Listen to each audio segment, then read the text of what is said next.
Olá, criança! Seja bem-vinda! Em nossa aula de hoje, vamos conhecer os jogos indígenas. Os jogos dos povos originários é a força cultural das etnias, considerando suas tradições, como a língua, a dança, os rituais, os cantos, as pinturas corporais, o artesanato e os esportes tradicionais. Vejamos algumas modalidades: arco e flecha, cabo de guerra, canoagem, atletismo, corrida com tora, o chico-naiti, que é o futebol de cabeça, arremesso de lança, futebol, natação, luta corporal, o ronquerã e o zarabatana.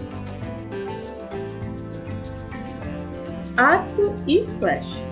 Neste esporte, o competidor tem o direito a 3 tiros, que serão disparados contra um alvo, que é um desenho de um peixe que fica a 30 metros de distância. Os acertos são somados e determinantes para a classificação para a próxima etapa. As flechas medem cerca de 50 centímetros. Cabo de guerra. O objetivo é medir a força física dos participantes. Ganha a equipe que conseguir trazer a fita que fica no meio do cabo para dentro de seu campo. Canoagem. Cada delegação deverá inscrever uma equipe de 2 atletas.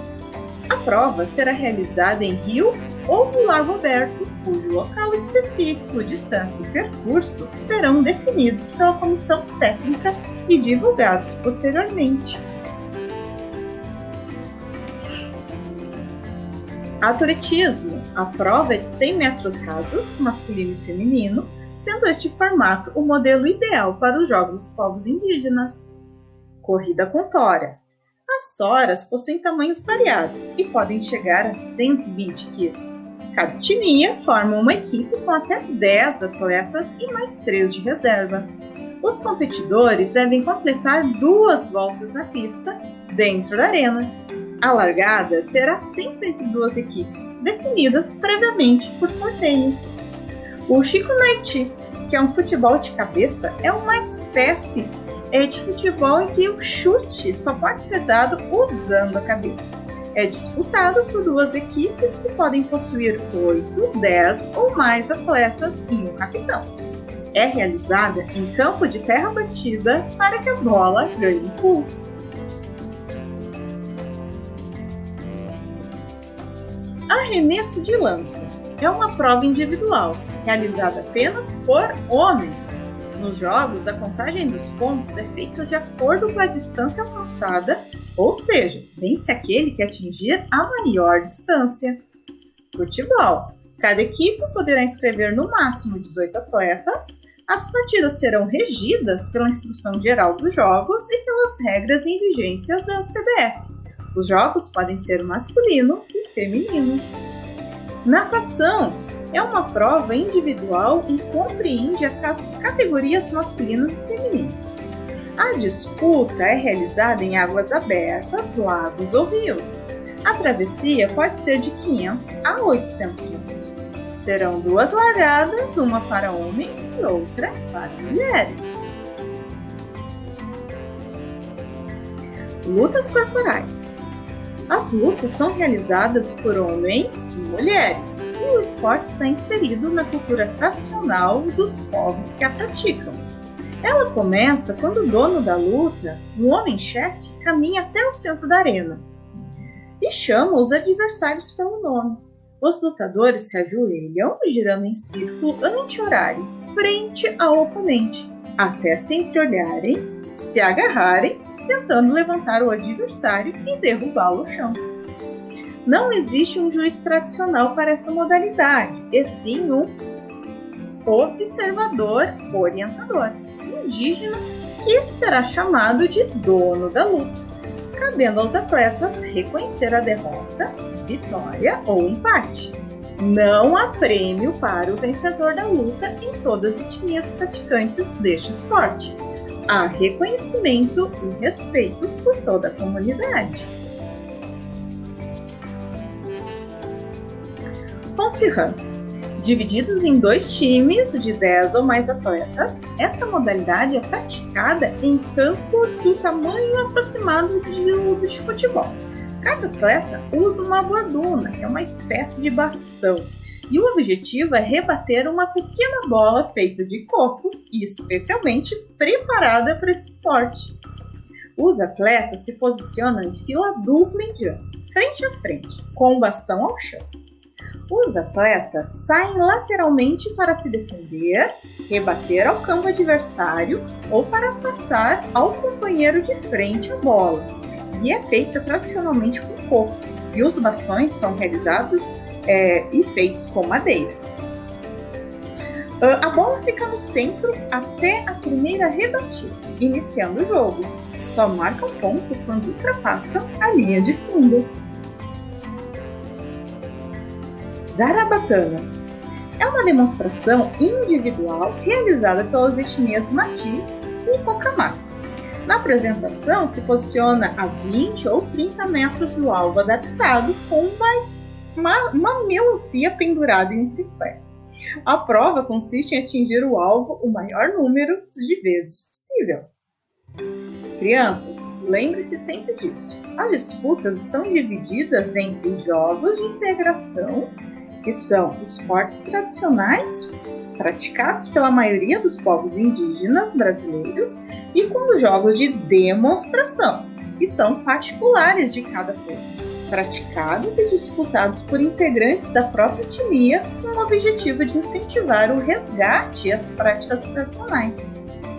Agora vamos conhecer um pouquinho da linha do tempo dos Jogos Nacionais Indígenas através do infográfico. A primeira edição aconteceu em Goiânia, em 1996, no governo do Fernando Henrique Cardoso. A pessoa principal, que assinou e que incentivou os Jogos Indígenas foi o nosso ministro Pelé, o nosso grande rei do futebol. Então, nós temos em 1999 a segunda edição em Guaíra, também no governo do FHC. Depois, em 2000, com a terceira edição em Marabá, também com o governo FHC. Em 2001, a quarta edição em Campo Grande, com o governo FHC. A quinta edição em Marapamirim, com o governo FHC, em 2002. Em 2003, sexta edição em Palmas, já com o governo Lula. Em 2004, a sétima edição em Porto Seguro, com o governo Lula. Em 2005, a oitava edição, que aconteceu em Fortaleza, também no governo Lula. Em 2007, a nona edição, realizada em 2 locais, Recife e Olinda, também com o governo Lula. Em 2009, a 10ª edição, e foi realizada em Paracominas, no Pará, em 2009, também com o governo Lula. Já em 2011, com o governo da presidenta Dilma, a 11ª edição em Porto Nacional.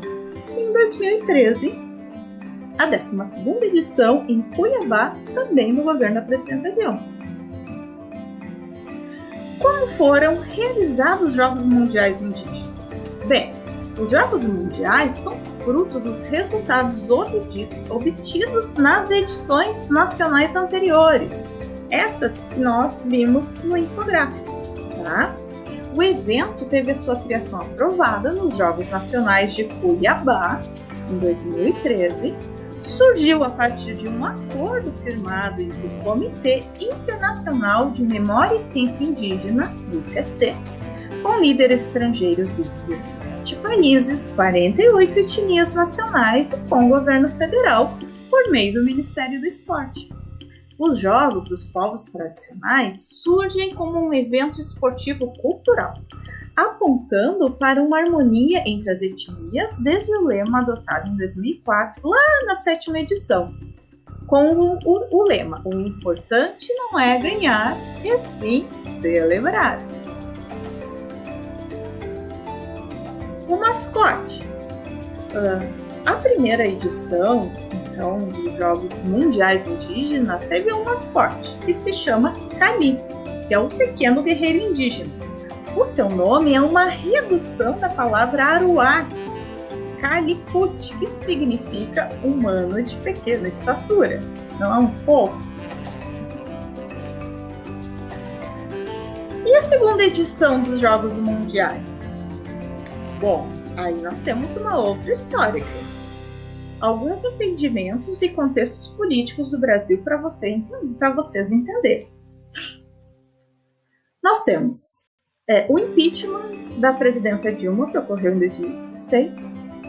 Nós temos os direitos humanos de grupos minoritários, como os indígenas, que têm sido sistematicamente anulados, desvalorizados, desrespeitados nos governos posteriores ao impeachment. O Ministério dos Esportes sofreu fortes cortes financeiros em 2017 e atualmente não existe mais. Está incorporado no Ministério da Cidadania, sendo o esporte negado a sua grande importância em nosso país. A segunda edição foi no Canadá, em 30 de junho a 9 de julho de 2017, e sem incentivos do governo federal, houve uma baixa representatividade de grupos brasileiros nos Jogos Mundiais Indígenas na segunda edição, infelizmente. Mas, professora, ainda existem os Jogos Indígenas? Sim, porém restrito em nível estadual, onde se concentram diversas comunidades. Exemplo, a abertura da 9ª edição dos Jogos dos Povos Indígenas do Ceará em 2017. Claro, né, crianças, antes da pandemia, né? Com a pandemia não ocorreu mais nenhum Jogos. A celebração aconteceu no campo Bosco Beira-Rio, Aldeia Tapera.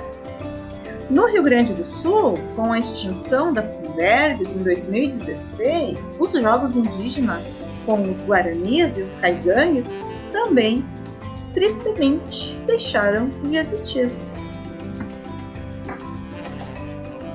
A falta de valorização pelos indígenas no Brasil não está apenas no esporte, no fim dos Jogos Indígenas em nível nacional e mundial, mas uma subtração geral de seus costumes. Honrar os povos originários dessa terra, crianças, significa respeito pela nossa própria história. Integrar esses povos à nação brasileira não pode simbolizar o aniquilamento de suas culturas, de seus saberes e de suas vidas. Bons estudos! Segue abaixo as fontes de pesquisas da Prof. Fiquem bem e um beijo no coração.